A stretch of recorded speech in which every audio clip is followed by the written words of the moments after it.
Rewind. This is Kelly Florence, and we are on our way to see the 2018 Halloween. With me, I always say I'm Meg Hofdahl. Now it seems awkward to say it then. and also with us, Mark Florence. Luke Hofdahl. we're on our way. Okay, so what is your history with the Halloween movies, you two? Meg, I think you made me watch the first one when we were dating. I don't remember that. But then I made you watch the Rob Zombie version in 2007, so I guess it balances out. Oh, yeah, I don't remember that either. Mark? I started off, I really remember Halloween 2, just the creepiness of the hospital, and I really remember the scene where there's someone in a hot tub and he turns it up super hot and like burns them alive basically. I think Mark's forgetting that he is the one in this vehicle that is the most passionate about Halloween 3. And I remember he was the first one that really made the case that Halloween 3 is very, very good. Yeah, I love Halloween 3. I remember Meg, you like it too, right? No, I hate it. Oh. No, I just remember watching it and like, what is this crap? And Mark was like defending it and then talking about how it was like Metal Gear Solid, the video game. I remember that too. That was in the college dorm room. No, it does. It's not. I think it gets a bad rap because it's considered a Halloween movie.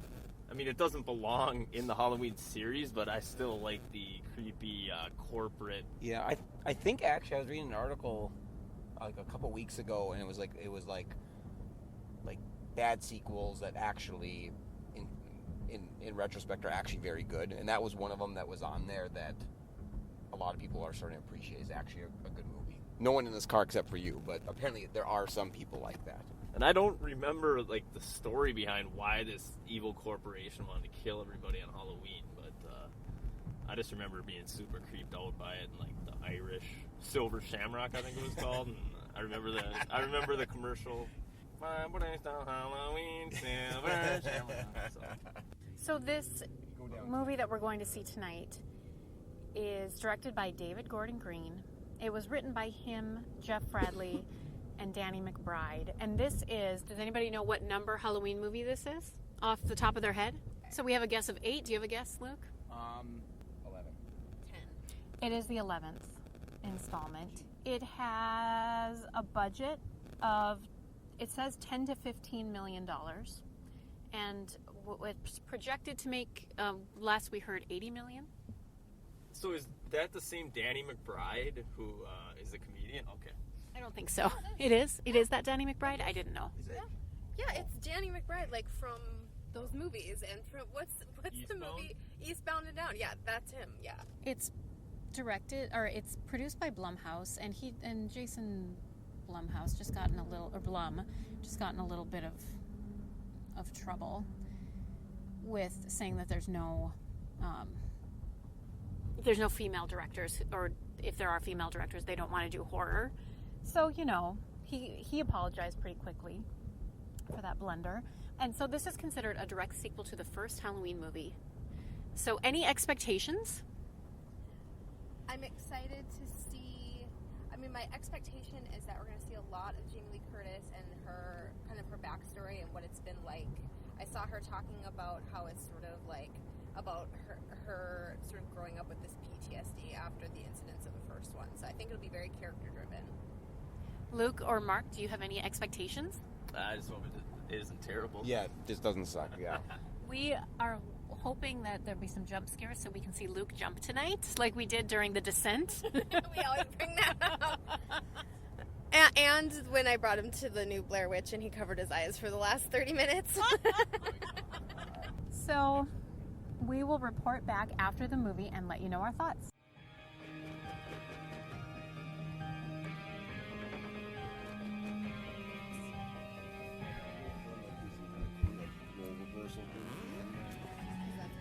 Spoiler alert, I just went to the bathroom and I thought someone was going to drop teeth in my stall. Did that happen or not? It did not. I was disappointed. So, thoughts? My thoughts are I liked it. I thought it was good, but I didn't love it and it did blow my mind. Thoughts? Luke Hofdahl? Very good. I was waiting for it to next level, and it never really next leveled, but it was very good. It was very well done, and there was some clever stuff in there. Very, very good. But it didn't go to 11. Thoughts, Mark Florence? It's very good. Very similar to the old movie, but they threw a few curveballs that brought it up to the modern times. Yeah, I appreciated the callbacks and the parallels to the original movie. I also appreciated the opposite sort of situations that they threw in order to, like you said, modernize. I appreciate, like, for example, the Bonnie and Clyde couple. We assumed they would dress as traditional Bonnie and Clyde, but they gender-bended Bonnie and Clyde. So, you know, little things like that I appreciated. What are some things you didn't love? Oh, didn't love? Well, first I'll say what I did like, which was Julianne was my favorite character, the little boy she was babysitting. And I really liked the visuals, the callback visuals. What I really liked, I liked that it was multi-generational. I liked that the women worked together at the end. I loved Judy Greer. I liked the granddaughter. I thought she harkened back to Laurie Strode and sort of personality-wise. I thought some of the dialogue was clever and made me think of the original. What I didn't like, there's not anything to really like point out in particular that I didn't like. It just, my mind wasn't blown. Like, I wasn't like, oh my God, during it. Luke, is there anything you want to say that you particularly liked or didn't like?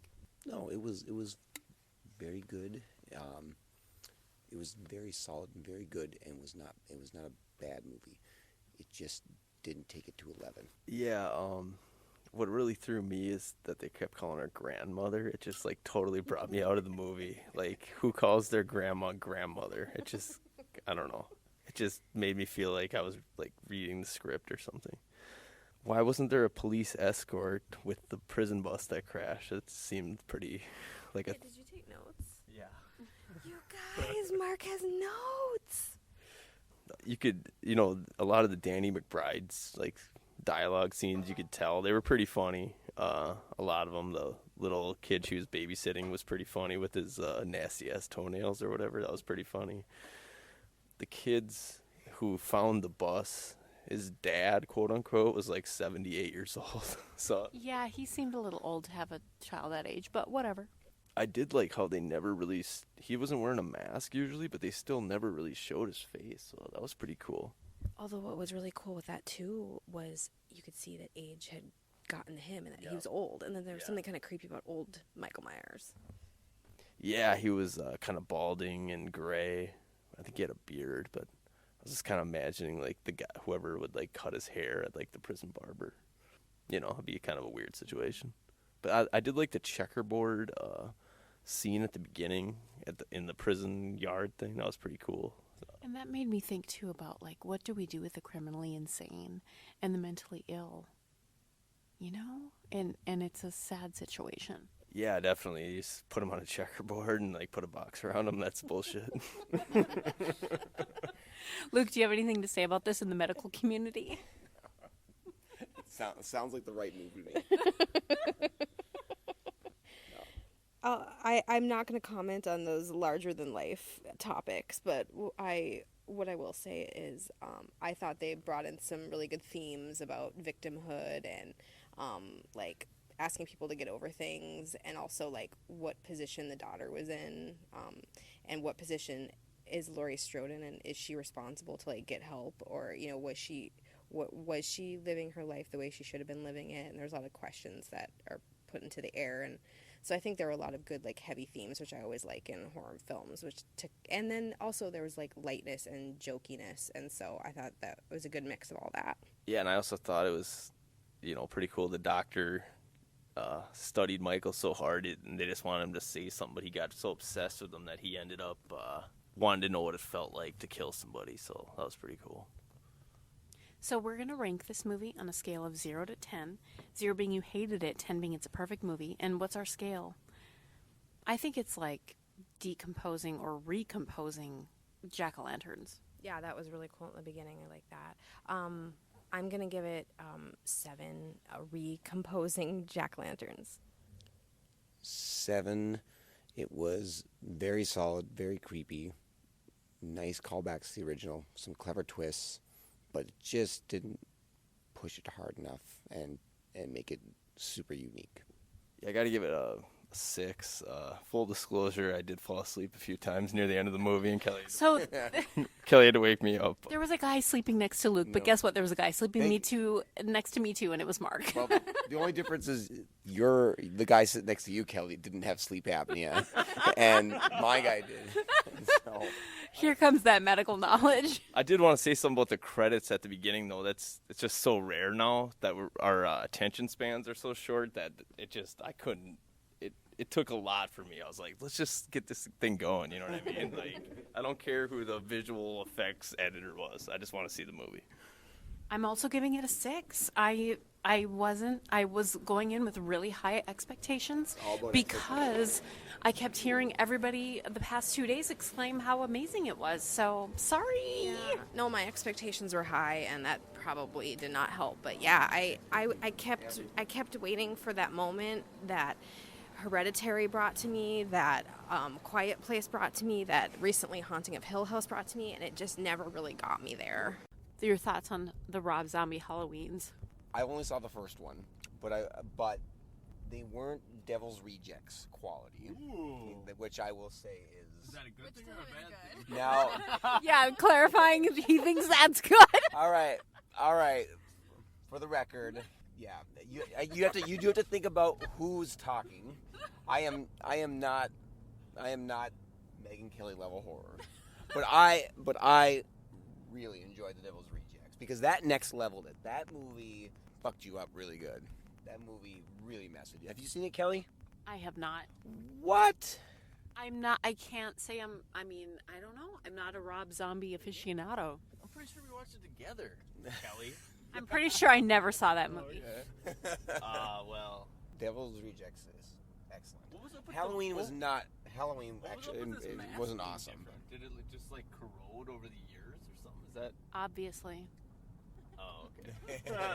Oh man, this is a tough if you get a high, it's gonna be followed by an immediate low when you get these ladies. I did like the smack gas you. station scene. That was pretty cool. Yeah. You could see him in the background, like killing the guy to get his jumpsuit. Yeah, there was some clever stuff And then like that. and sometimes you don't have to show somebody kill somebody. No. Exactly. You just gotta show Yep. Sometimes you just gotta show what happened. And Yep. you killed the Meg. guy behind the- I also like the gas station scene. I really like the bathroom scene, and I think everybody was like cringing about her on the floor of the bathroom, like which, For multiple reasons. yeah, exactly. So yeah, I really like that too. And yeah, they did a good job of like not showing him in that moment and obscuring his face. I thought it was pretty horrific, and they didn't show that either. How she looked at each stall and just decided she just couldn't do it until she got to the third one. Like, we just know. You don't need to show up. And we've all been there, right? So yeah, we all know. And yeah, that was a nice little kind of almost funny moment too. And yeah, I really liked, like I said, how they weaved in humor, but then the serious things. But like, I don't know, I was saying to Luke when it was over, like, how do you guys feel about movie theaters? Like, I'm starting to be an old crab about movie theaters. Well, okay, literally the person next to Luke was snoring, and then when it showed the date, October 31st, on the screen, somebody went, oh boy. Which is funny. But also, like, people brought small children, which I personally don't know if that's... It just worries me because then I'm start worrying about the kid while I'm watching it, which And is my own problem. And but- small children, like, under the age of 5. Yeah, they were small, so they were, like, talking, and it's just, like, I don't know, I became that old curmudgeon who's like, I just should be on my couch watching this. So before the movie started, the guy sitting next to Luke came right up to Kelly, looked at his ticket, and said, "Hey, you're in my seat." So we're in this new world of assigned seats at movies where people get all weird about which seat they're in. Turned out he was in the wrong. Actually, he was in the wrong theater, and then actually he was at the wrong time or something. Yeah. So he ended up getting a new seat right next to Luke. So. Yeah. Great. Yeah. Seems like everybody won. Yeah. Everybody won. Yeah, so I don't know, I sort of hated humanity after that. I was just like, oh my gosh, I see why old people don't like going to the movie theater. I'm becoming them. Well, and so I have to give a plug for opening night crowds again, because typically I've had good experiences with opening night crowds because there aren't old people who are confused about their seats because they're there purposely, and the crowd is usually like very vocal in a good way, like during the movie for particular lines or scenes, and not like, hey, what's your seat number? Yeah, and horror and comedy are both really fun to watch on opening night and with a good crowd. But yeah, my eye was kind of twitching tonight. So with these Dream Loungers, if you're tired, you're not gonna stay awake. Hence the Dream Lounger. It's so great. It's so comfortable. It's warm in there. It's just amazing. Halfway through, I was like doing this thing where I was letting like one eye rest at a time, and that's like usually like the sign that like I'm about to fall asleep. I'm just gonna let the left eye go for a while here. I'm gonna switch over the right eye. Okay, so do you guys see why this is not a 4-person podcast and this is just me and Meg? Because these are old men. Yeah, they are. I mean, I guess I exposed myself as an old lady too. But yeah, I mean, but there was a lot of sleeping tonight at this movie, and I feel like, does that say something about the movie? I don't know if it was. One thing I wouldn't accuse the movie of is being boring or without like interest. You know what I mean? Like I wouldn't accuse. It was all about expectations. I feel like the expectations were too high, and I was waiting for it to just like dig deep into something like far transcendent than what it actually was. And that's probably unfair to put that on the movie because it probably didn't set out to do that, but it just got so much hype that I put those expectations on it. I kind of felt like I knew the whole time that the movie was going to end at her house, so I guess I was just kind of waiting for this huge showdown thing to happen, so you kind of see it coming, I guess. I did appreciate that it's not a cage, it's a trap. Mm-hmm. That was a nice line. Like a metaphoric, idea about that, and yeah, but I see what Mark's saying too, where it was like we knew what the climax of the movie was going to be, and we can't really blame the movie for that. But that's what I wanted to see. Yeah, we wanted to see her have a showdown with him. But we did know it was coming. Yeah. All I was gonna say is that the problem with the movie was that I was expecting a movie about Laurie Strode, and she's a big part of it, and I guess it's kind of still about her, but it never really gets about her to a deep level. Yeah. Boom. Yeah. He nailed it. He's on fire.